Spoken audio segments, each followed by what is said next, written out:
Shalom jemaat Tuhan, jumpa lagi dalam acara Light of Revival, renungan firman Tuhan yang akan memberkati kita sepanjang hari ini. Bersama saya Alvanita Keda, mari kita membuka firman Tuhan kita dalam Galatia 4 ayatnya yang ke-15 sampai dengan ayatnya yang ke-16. Betapa bahagianya kamu pada waktu itu, dan sekarang di manakah bahagiamu itu? Karena aku dapat bersaksi tentang kamu, bahwa jika mungkin kamu telah mencungkil matamu dan memberikannya kepadaku. Apakah dengan mengatakan kebenaran kepadamu, aku telah menjadi musuhmu? Surat Galatia adalah surat dari Rasul Paulus kepada jemaat Galatia. Pada saat itu, jemaat Galatia menyambut dengan sukacita kehadiran dari Rasul Paulus yang memberitakan Injil. Meskipun pada saat itu, Rasul Paulus dalam keadaan sakit, tetap diterima dengan baik. Hubungan kasih yang tercipta di antara jemaat Galatia dan Rasul Paulus pada saat itu diakibatkan dari pertobatan yang dikerjakan oleh Roh Allah. Kasih inilah yang membuat mereka ingin begitu menyenangkan hati Tuhan.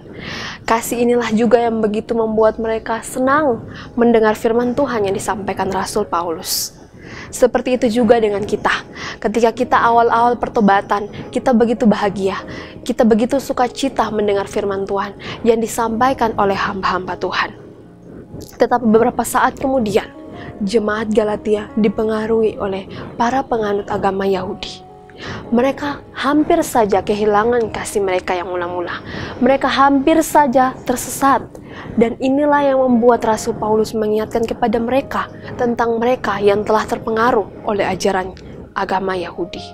Respon jemaat Galatia pada saat itu adalah menolak teguran dari Rasul Paulus.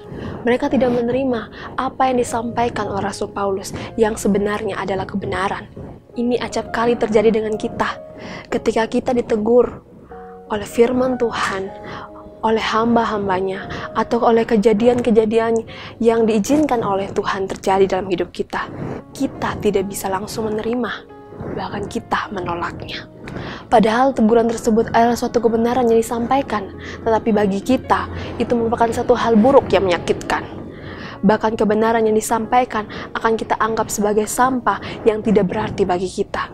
Padahal kebenaran tersebut akan membantu kita untuk menjadi dewasa, memproses kita menjadi pribadi yang bertumbuh di dalam Tuhan.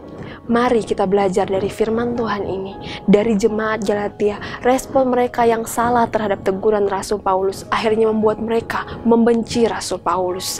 Tetapi jika kita belajar dari sini, apapun teguran yang telah kita terima, entah itu dari hamba-hamba Tuhan, entah itu dari firman Tuhan, bahkan itu dari kejadian-kejadian yang Tuhan izinkan terjadi dengan kita, mari kita menjadi pribadi yang meresponi teguran dari Tuhan dengan benar, menerima teguran tersebut untuk menjadi alat yang membentuk pribadi kita, menjadi pribadi yang dewasa dalam rohani.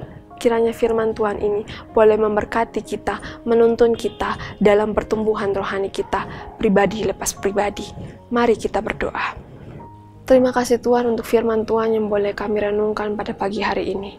Biarlah firman Tuhan ini boleh mengajarkan kami untuk boleh menjadi pribadi yang mau menerima teguran yang disampaikan oleh Engkau, dan biarlah melalui firman Tuhan yang kami renungkan ini Tuhan, kami boleh menjadi pribadi yang terus bertumbuh dalam kasih-Mu Tuhan, menjadi pribadi yang boleh menyenangkan hati-Mu Tuhan.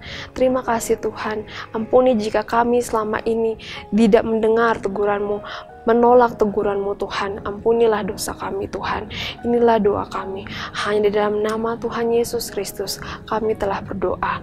Amin. Jemaat Tuhan, mari jadikan firman Tuhan sebagai pelita dan terang dalam jalan hidup kita. Tuhan Yesus memberkati.